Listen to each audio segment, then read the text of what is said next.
وعن جد شوفوا لي هالمنسف الملوكي، هيك راديش الشيش لازم دوب ذوبان. وصفتنا اليوم كتير لذيذة وكتير بسيطة وكتير سهلة. لكم لليوم الطابوق بالرز شغلة غير شكل، وصفة رح يحبوها الصغار قبل الوصفة. إذا كنتم محتارين شو تطبخوا فعليكم بها دايركت. أول شيء بدكم إياه، بدكم صدر دجاج ومقطع بهذا الشكل الظريف للطاووق، يعني شيش طاووق عادي. استعملت حوالي نص كيلو من صدر الدجاج مقطع بهذا الشكل الظريف، ورح نزلهم على وعاء لحتى نتبلهم تتبيلة العجيبة. هلا نتبل دجاجاتنا مع شوية بهارات، فركزوا كتير منيح بالبهارات أو اكتبوها على ورقة. نص معلقة صغيرة زنجبيل مطحون، معلقة صغيرة كاري، معلقة صغيرة بابريكا حلوة أو حرة على ذوقكم، معلقة صغيرة بودرة الثوم، ومعلقة صغيرة ملح. هلا رح نزل بهاراتي فوق الدجاجات بهذا الشكل الظريف. رح يلزمني كمان معلقة صغيرة من الخل، أي نوع خل متوفر عندكم فيكم تستعملوه، ومعلقة صغيرة من الصويا صوص، وبنصحكم كثير بالصويا صوص، وإذا مو متوفرة فيكم تستعملوا. على دجاجاتي بسم الله. كمان بدي معلقة كبيرة من الزيت النباتي، وزيت النباتي رح نزل زيت فوق الدجاجات، حرك الدجاجات مع التتبيلة، وشوفوا لي الألوان والروايح اللي طالعة شيء غير شكل بهذا الشكل الظريف لحتى تغلل بقلبهم التتبيلة كاملة. شايفين لي هاللون الغير شكل؟ هذا اللون المطلوب. هلا الرز رح ياخذ عندي ذات التبلة اللي تبلتها للدجاج. افضل شيء لترسخ عندي النكهة يناموا 24 ساعة بالبراد ليلة كاملة، إذا بدك تعملون ثاني نهار. وهلا إذا مستعجلين مثلي فيكم تعملون على الحارق، ما في إشكال. هلا بدنا نروح نقلي الدجاجات مع شوية فليفلة مشكلة، والفليفلة اختيارية على ذوق. نزل شوي من زيت النباتي على طنجرتي بهذا الشكل الظريف، نزل مباشرة الفليفلة المشكلة، ومثل ما قلت لكم الفليفلة اختيارية، بس أنا لقيتها بتعطي نكهة ظريفة وشكل أظرف بهذا الشكل. رح قلبهم لمدة دقيقة واحدة بس يتدبلوا شوي صغيرة، بعديها رح ضيف الدجاجات. هلا بعد ما دبلت الفليفلة عندي شوي رح نزل بقى الدجاجات بسم الله بهذا الشكل الظريف مع كامل التتبيلة. هلا بعمل لهم تقليبة هيك بهالزيتات، وراح اتركهم لينضجوا شوي ويعطوني اللون الذهبي الظريف قبل ما اضيف الرزيات بقى. بالنسبة للرز أنا استعملت الرز البسمتي الطويل بهذا الشكل الظريف، طبعا نقعته قبل بنص ساعة من تحضير الوصفة. أكيد هلا رح اتركهم حوالي 5-6 دقائق 7 دقائق معلش ليتقلوا وياخذوا الشكل الظريف.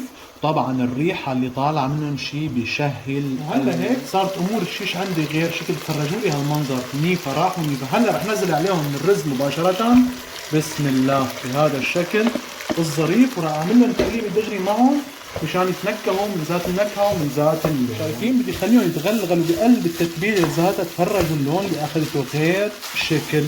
هلا بقى رح زيد عليهم مي شي تغمرون، مثل ما قلت لكم المي شي تغمرون بسم الله، ولا كثير تكتروا المي لانه الرز منقوع عندي بالاول.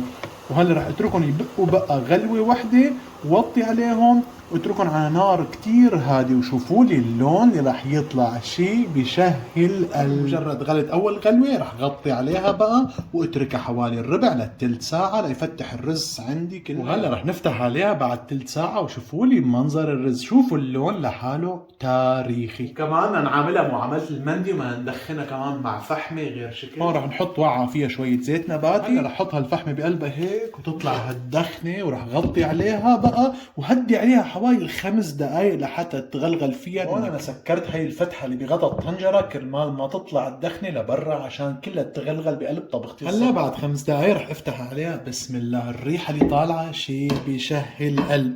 هلا بقى رح اسكب لكم اياها وندوق مع بعض. شوفوا لي هالمنظر ما اجمله، شوفوا لون الرز عن جد بشهي القلب، شوفوا كيف مفتح كلياته ورطب وظريف كثير. رح ادلق لكم اياها الدلقه العجيبه، تفرجوا لي هالمنظر يخزل عين البرك. تفرجوا شوفوا لي منظر هالرزايات الغير شكل، شوفوا اللون لحاله عج. هيك رح وزع الرزايات هيك بهالمنسف، شوفوا لي الرز كيف مفتح، شوفوا الهبله كيف طالعه منه، شوفوا لي هالمنسف الملوكي الغير شكل من هذا لملوك. اختياريه انا رح زينها مع عرق اخضر هيك بيعطيها جماليه. تفرجوا لي هالمنسف، امانه عليكم عن جد قديش ظريف وبشهي القلب. لا اسحبوا لي هالمعلقه من غمده وتعالوا لعندي على الدواء وعلى الحال. اول رح ارجيكم حبات الشيش كيف دايبه دوان. تفرجوا هيك بالاصبع بتروح دوبان. هاي الاكله بتاكل حدها لبن. رح احط لي هالمعلقه لبن هون هيك على جنبها لهالشيشه واطلع فيها هيك. تفرجوا لي، شوفوا لي هالمنظر، شوفوا هالمنظر، شوفوا الهبله كيف طالعه منا. هاي رح اروح فيها على جواني وعلى الحارق والا بسم الله. دمار. لقمة ثانية للتأكد كمان رح غلغل من هاللبنات هيك يعني على جواني وعلى الحار. اتمنى تكون عجبتكم الوصفة مثل العادة، وإذا عجبتكم انزلوا على كعب الفيديو في 3 شغلات: اللايك، الشير، والاشتراك. كبسوها عشوائي ونلكم من هون الطريق، ونشوفكم الفيديو الجاي.